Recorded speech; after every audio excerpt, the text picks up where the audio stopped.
ఆయన ప్రతి అడుగు ఒక చరిత్ర, ఆయన ప్రతి చర్య ప్రగతి మిత్ర.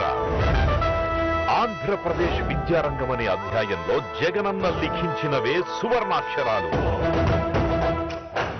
ప్రతి పేద కుటుంబం, ప్రతి పేద కులం నిన్నటి కంటే నేడు, నేటి కంటే రేపు, రేపటి కంటే భవిష్యత్తులో బాగుండాలనే సంకల్పంతో ఈ విద్యా దీవెన అనే ఈ కార్యక్రమం శ్రీకారం చుట్టాం.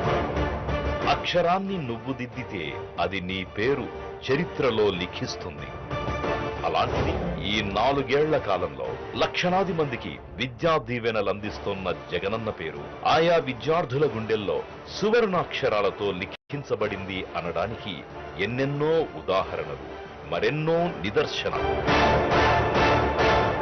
నా ఫ్యూచర్ గోల్స్ ఏవైతే ఉన్నాయో దాన్ని నేను అచీవ్ కూడా చేయగలుగుతున్నాను. మా పేరెంట్స్ కి ఇప్పుడు ఎలాంటి ఫైనాన్షియల్ ఇబ్బంది లేకున్నట్ల ఇలాంటి యంగ్ సీఎం ఉండడం ద్వారానే ఇలాంటి పథకాలన్నీ వస్తాయి. మా యొక్క యంగ్ స్టూడెంట్స్ వి ఫ్యూచర్స్ మారుతాయి. ఇవి కేవలం మాటలు కావు, జగనన్న విద్యా దీవెన అందుకున్న వారి హృదయ స్పందనలు. మీరు మీ పిల్లల్ని చదివించాలని అనుకోవాలి కానీ నేను ఎందాకైనా చదివిస్తాను అని తన అక్క చెల్లెమ్మలకు మాట ఇచ్చిన జగనన్న తన మేనళ్ళుళ్ళు మేనకోడళ్లను అనుకున్నట్టుగానే చదివిస్తూ ఉండడం ఇప్పుడు ప్రపంచమంతా అచ్చురు పొందేలా చూస్తోంది.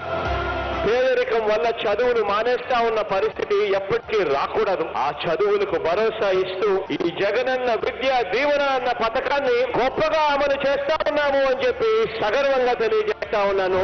గత ప్రభుత్వంలో పూర్తి ఫీజు రియంబర్స్మెంట్ ఇవ్వాలనే ఆలోచన కూడా చేయలేదు. అరకొరగా ఇచ్చే ఫీజు రియంబర్స్మెంట్ కూడా ఇవ్వకుండా కాలేజీలకు భారీగా బకాయిలు పెట్టిన దుస్థితి. ఇక భోజన వసతి ఖర్చులైతే పట్టించుకున్న పాలకుడే లేడు.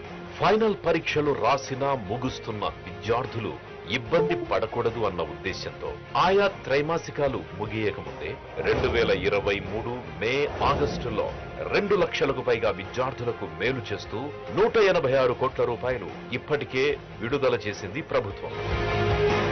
ఫైనల్ పరీక్షలు ఇటీవలే ముగిసినా లేదా పరీక్షలకు సన్నద్ధమవుతున్న 59,724 మంది విద్యార్థులకు ప్రస్తుతం నిధులు విడుదల చేస్తున్నారు. ఈ ఏడాది జూలై, ఆగస్టు, సెప్టెంబర్ త్రైమాసికానికి గాను 8,09,000 మంది విద్యార్థులకు లబ్ధి చేకూరేలా సుమారు 584 కోట్ల రూపాయలను వారం 10 రోజుల్లో ఆయా కాలేజీలకు చెల్లించేలా తల్లుల ఖాతాల్లోకి నేడు బటన్ నొక్కి నేరుగా జమ చేయనున్నారు మన జగనన్న. ఏ త్రైమాసికం ఫీజు ఆ త్రైమాసికమైన వెంటనే చెల్లిస్తూ గత ప్రభుత్వం పెట్టిన ఫీజు రియంబర్స్మెంట్ బకాయిలు 1778 కోట్లతో కలిపి ఇప్పటి వరకు జగనన్న విద్యా దీవెన, వసతి దీవెన కింద జగనన్న ప్రభుత్వం చేస్తున్న మొత్తం వ్యయం 18,576 కోట్ల రూపాయలు. ఇది గత ప్రభుత్వ వ్యయం కంటే 6,435 కోట్ల రూపాయలు ఎక్కువ. జగనన్న ప్రభుత్వం ఈ 55 నెలల కాలంలో కేవలం విద్యారంగ సంస్కరణలపై చేస్తున్న మొత్తం వ్యయం 73,417 కోట్లు. ఇది వారి మేనమామ వారి కోసం పెడుతోన్న పెట్టుబడి కాదు, విద్యా వికాసాల సాగుబడి, దేశమే గర్వించేలా చేస్తోన్న వరబడి.